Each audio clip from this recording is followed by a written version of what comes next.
Hello everyone, welcome to another vlog. আর এই ভ্লগটা আমার ক্রিসমাসের দিনের ছিল 2025 সালের। তো 25 সালের ক্রিসমাস মানে রেড ড্রেস, তো তাই একটা রেড ড্রেস পরে চলে গিয়েছিলাম আমরা দেশি লেনে।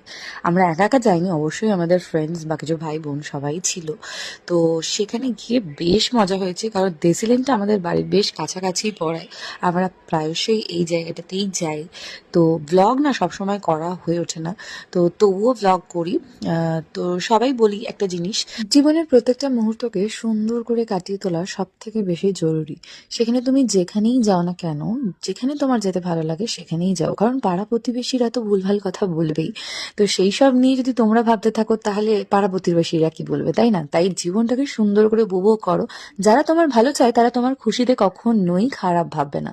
যারা তোমার খুশি সহ্য করতে পারে না তারাই তোমার খুশি নিয়ে খারাপ কথা বলবে। তাই সেই জিনিসগুলোকে মুভ অন করে সবসময় লাইফের সুন্দর দিকে এগিয়ে যাওয়া উচিত বলেই আমি মনে করি। এবং দেখো, এখানে নাচানাচি করতে তো বেশ মজাই লাগছিল। বাট এটা যেহেতু একটা বারকাম রেস্টুরেন্ট, তো এখানে ধোঁয়া তো থাকবেই, সেটা তো বুঝতেই পারছো, সেই কারণেই ধোঁয়াটাও দেখা যাচ্ছিল।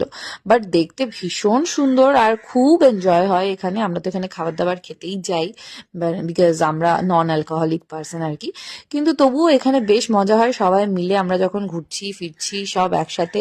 এটা ভীষণ মজার। আমরা অনেক খাবার খেয়েছিলাম, লাইক পিৎজা, চিকেনের অনেক প্রিপারেশন, বারবিকিউ, আরো অনেক কিছু। তো ওরা ওদিকে নাচানাচিও করছিল, আর এখানে এমন করে আমি ভিডিও তুলছি যে সামনে মেয়ে তুলছি মনে হচ্ছে। তো যাই হোক, আর হিল জুতো পরে গেলে সবসময় হয়তো নাচা যায় না, তো তাই জন্য হচ্ছে গিয়ে আমি পুরোটা অতটা ইয়ে করিনি। আর এখানে দেখো সবাই মিলে একসাথে আমরা বেশ নাচানাচি করছি, বেশ মজা লাগছিল। আর অনেকেই আমাকে বলেছে যে আহ, মানে 25 ডিসেম্বরে হাত কাটা জামা পরলে ঠান্ডা লাগলো না। বিশ্বাস করো, একদমই ঠান্ডা নয়। এই জায়গাটা যদিও এসি, কিন্তু মানে চালাতে হয় না, কারণ এত মানুষ থাকে এখানে যে পুরো মানে ঠান্ডার কোনো সিনারিও তুমি খুঁজে পাবে না। পুরোপুরি গরম লাগে। তো যেতেই পারো। আমরা 31 যাইনি এখানে, বাট 1 জানুয়ারি আবার গেছিলাম। পরে পারলে তোমাদের সঙ্গে সেই ভিডিওটাও তোমাদেরকে দেখাবো। তো তোমরা যারা যারা যাওনি অবশ্যই যেতে পারো, এটা তো পেইড প্রমোশন নয়। তো সেদিন বেশ অনেকজন গেছিলাম, আমার জিমের বেশ ভাইটাইরা সবাই গিয়েছিল। খুবই মজা হয়েছে, অনেক বন্ধু বান্ধব ছিল।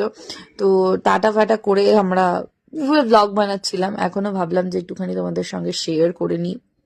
আর আমার এই লুকটা তোমাদের কেমন লাগছে জানিও। আর তোমরা কি জানো আমার ওজন কতটা কমেছে আগের থেকে? আমি মধ্যেখানে তো বলেইছিলাম বিয়ের পরে আমার 10 কেজি ওজন কমে গেছিল, বেড়ে গেছিল।